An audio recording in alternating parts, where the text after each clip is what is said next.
Hey folks, this is Brad again. Imagine that. There's hardly anybody else on my channel, but I'm going to try to see what I can do about amending that pretty quick here.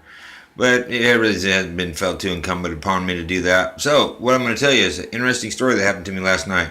Guess what I almost did? Ooh, I almost went to a stripping bar where young ladies take their clothes off and dance around in front of desperate, weird old men that probably should, I don't know, do something more constructive with their time. But anyway, so the funny thing is I got out of my truck after I parked it, and the funny thing is, and I said that twice, yes, aren't you clever? You caught it. I did too, probably before you even, because I'm smart.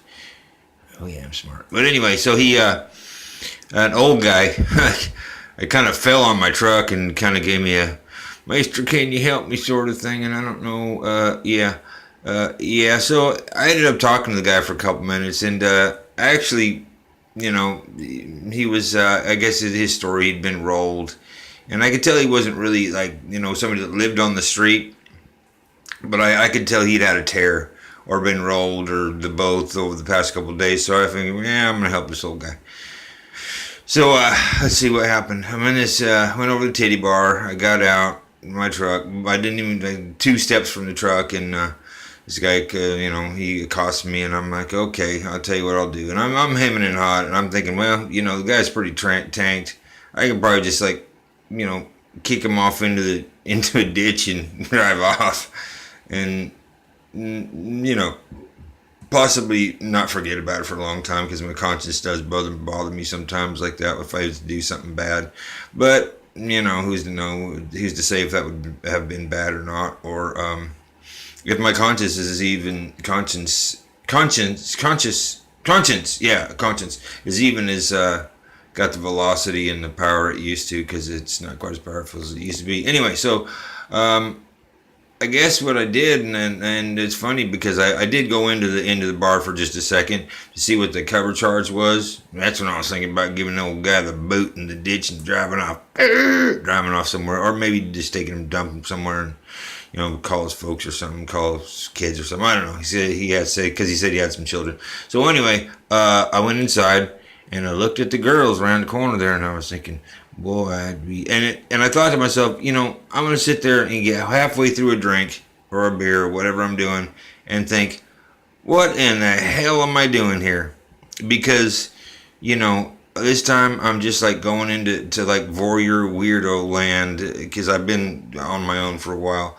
And to be honest with you folks, I don't really mind being single, because I've had to spend a lot of time not single, and there's a certain commitment and a certain gravity that goes with it all the time, whether she's there with you or not, because she's always watching, whether you know it or not. For some reason, I don't know. That's just the way it seems like to me. I was kind of like always under a lot of, I don't know, some sort of continual worry that I was, philandering or doing something that I shouldn't, which is like, it just makes me mad. And hey, you guys out there, don't let that guilt conscious thing get you. If you get with some gal, or if you've been with her for a while, don't let that just, that's, put it in its perspective, in its place, and don't let it overwhelm everything else, because you're not bad because you got certain body parts. She's got more naughty parts on her than you do. So don't give her that just because you got a potent one, and I know that one.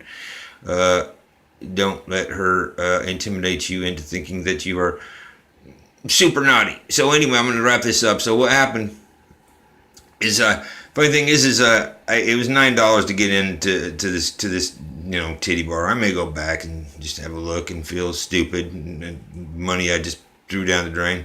But what happened was I ended up taking the old guy back to his place. I found out where he lived.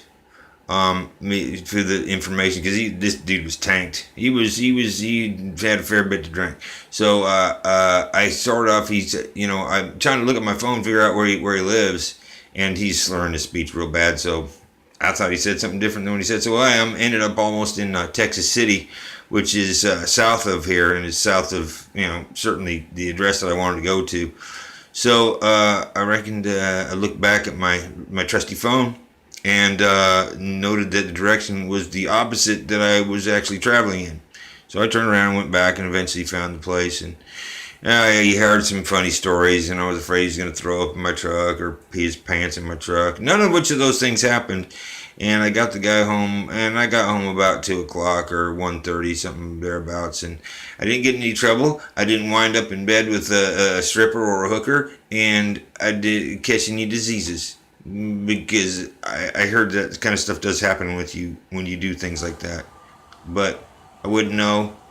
I haven't done much of it. Anyway, that's just a little interesting Sunday morning story, afternoon. I thought I might like to share it with you, and I hope you liked it.